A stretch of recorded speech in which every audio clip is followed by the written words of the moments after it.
Hey guys, back for another video today. So we're going to talk a little bit about throwing our basic strikes in Kali or self-defense. You can buy a stick from Walmart, very, very inexpensive. One thing you're actually going to discover when you're first beginning, throwing strikes with sticks is your wrist's going to get pretty sore. So you got to learn how to condition your wrists, to get them to the point where you're able to throw effective strikes. Okay, so first of all, we're going to start with our stance. Usually my stance will be something like this, or I can even be the other way as well, But typically I want to start off like this, just like this. So when I throw my first strike, usually I always have a guard up as well. I never have my stick down here. I can have like this.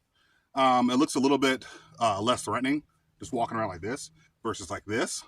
But in a self-defense situation, I'd rather have my stick like this, so I can throw guards, right? I can block, right? And I can also throw counters. But we're going to start with our most basic strike.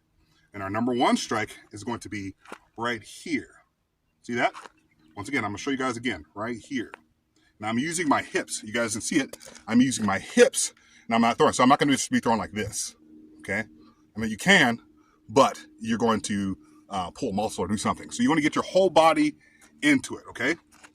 So my guard is up like this. My other hand is probably back like this. Light on my feet, quick on my feet, right? Guard is up. When I throw that number one strike, I'm going to throw it, and I'm going to come down. I'm going to come straight down. And I want to be able to make sure that my knuckles are in line. And think of this as like an edge right here on my weapon. I don't want to be spinning it and twisting my wrist and doing all this extra crap, right? I want to be able to, like I'm painting with a brush, right? So that's my number one strike. Boom. Number one strikes. Boom.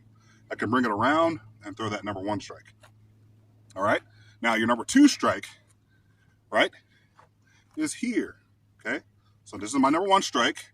My number two strike is coming from my shoulder, and I'm throwing that shot. Okay. Typically when I throw my shots, what I want to do is I want to kind of shoulder load, right? So even if I'm in my guard, I'm starting from my shoulder and bringing that strike down. On number two strike, I'm bringing that strike down. See how perfect it is? I'm not doing this. I'm not twisting my wrist. What you're going to do is you're going to tweak and hurt your wrist, okay? So this is the number one strike. This is the number two strike. Now, one of the general question people have is, what do I do with my other hand when I'm, throwing strikes and stuff? Do I have it up here? Do I have it behind my back like a swords fighter? What do I do with my other hand? And what I do with my other hand, I have my other hand typically about right here, so I can throw different strikes,